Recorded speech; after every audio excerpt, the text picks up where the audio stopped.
TB हमारे पास एक infectious disease है जो मोस्ट कॉमनली लंग्स को अफेक्ट करता है और ये काज करता है एक बैक्टीरिया। और ये जो है एक बैक्टीरिया काज करता है, उसका नाम है माइकोबैक्टीरियम ट्यूबरकुलोसिस।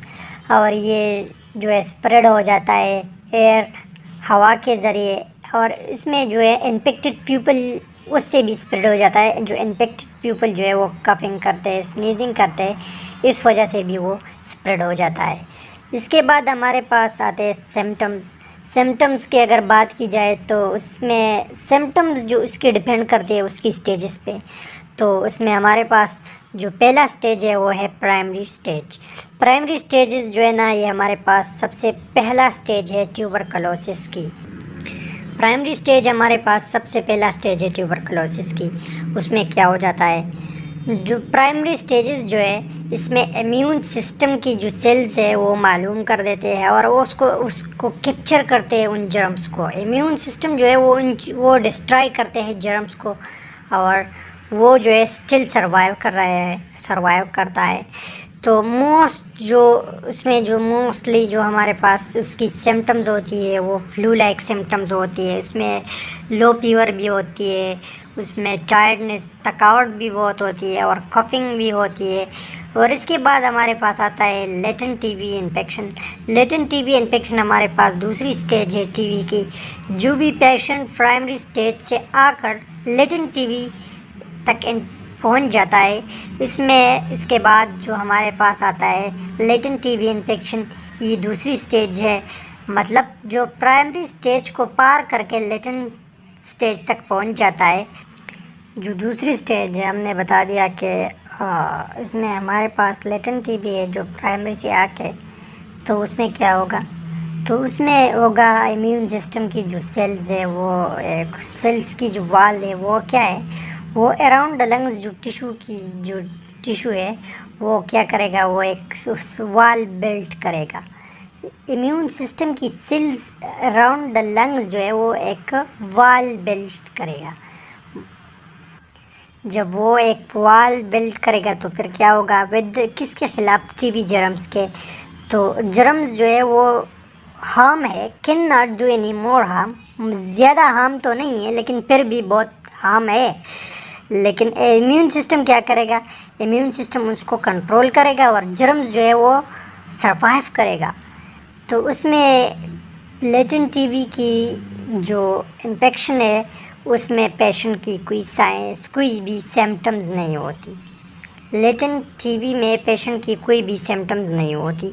इसके बाद हमारे पास आता है एक एक्टिव ट्यूबरकुलोसिस इन्फेक्शन। ये हमारे पास तीसरी स्टेज है एक्टिव टीबी डिजीज़। इसमें क्या होगा, एक्टिव टीबी डिजीज़ में इम्यून सिस्टम जो है वो can not control the infection. Immune system infection को कंट्रोल नहीं करेगा और जर्म जो है ना वो जाके डिजीज़ को काज करेगा थ्रू आउट द लंग्स और थ्रू आउट द बॉडी। इसमें जो जर्म्स है वो थ्रू आउट द लंग्स जो है वो फैलेगा और सारे जिस्म को भी फैलेगा। उसको हम एक्टिव टीबी कहते हैं। एक्टिव टीबी जो है ये जो मतलब प्राइमरी स्टेजेस के बाद, लेटेंट टीबी के बाद, ये जो आफ्टर अ फ्यू वीक्स, कुछ महीने लग जाते हैं, कुछ हफ्ते लग जाते हैं, कुछ साल लग जाते हैं, जो है वो एक्टिव टीबी को पहुंच जाते हैं, कुछ वीक्स लग जाते हैं।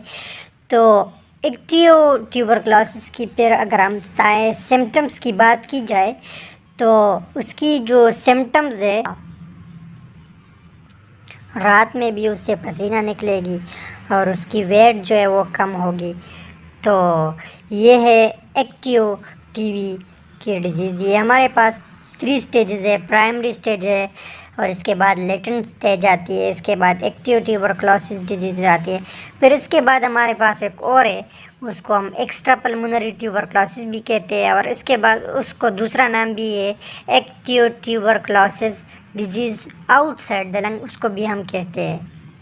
एक्स्ट्रा पल्मोनरी ट्यूबरकुलोसिस हमने बता दिया कि एक्स्ट्रा पल्मोनरी ट्यूबरकुलोसिस में इसमें क्या होगा, उसमें इन्फेक्शन होगी, लंग्स की भी कुछ पार्ट्स शामिल होगी और लंग्स के कुछ पार्ट्स भी शामिल हो गए और इसके अलावा और भी विदाउट लंग्स, मतलब लंग्स से अलावा भी कुछ पार्ट्स ऑर्गन्स जो है वो शामिल होगी इसमें। फॉर एग्जांपल हमारे पास लीवर, किडनी और इसके बाद ब्रेन, स्पाइनल कार्ड, इन चीज़ों को डैमेज करेगा, उसको हम एक्स्ट्रा पल्मोनरी ट्यूबरकुलोसिस कहते हैं।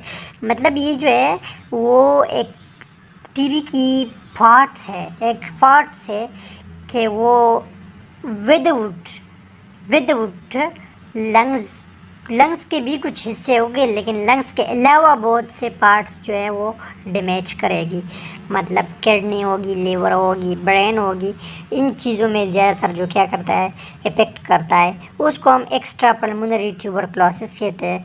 उसकी सिम्टम्स क्या है, उसकी जो मोस्ट कॉमन सिम्टम्स है उसमें फीवर होती है, नाइट स्वेटिंग, रात को मतलब पसीना होगा, और इसमें भी वेट लॉस होगी, और टायर्डनेस, थकावट होगी, और ये चीज़ें जो है ना उसकी भी सिम्टम्स, ये सारे यही सिम्टम्स हैं।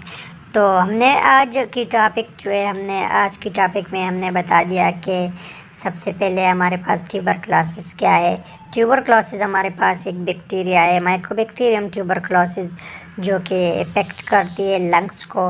और उसमें फिर स्टेजेस हमने स्टेजेस पढ़ा कि मतलब उसकी सिम्टम्स जो है उसकी स्टेजेस पे डिपेंड करती है। उसकी हमारे पास सबसे पहले हमारे पास जो स्टेज आती है वो प्राइमरी स्टेज है, फिर उसके बाद हमारे पास दूसरा स्टेज जो आता है वो लेटेंट स्टेज है, और इसके बाद हमने पढ़ा एक्टिव ट्यूबरकुलोसिस डिजीज़, तीसरी स्टेज थी। फिर उसके बाद चौथी स्टेज हमने पढ़ी active tuberculosis without outside the lungs या एक्स्ट्रा पल्मोनरी ट्यूबरकुलोसिस।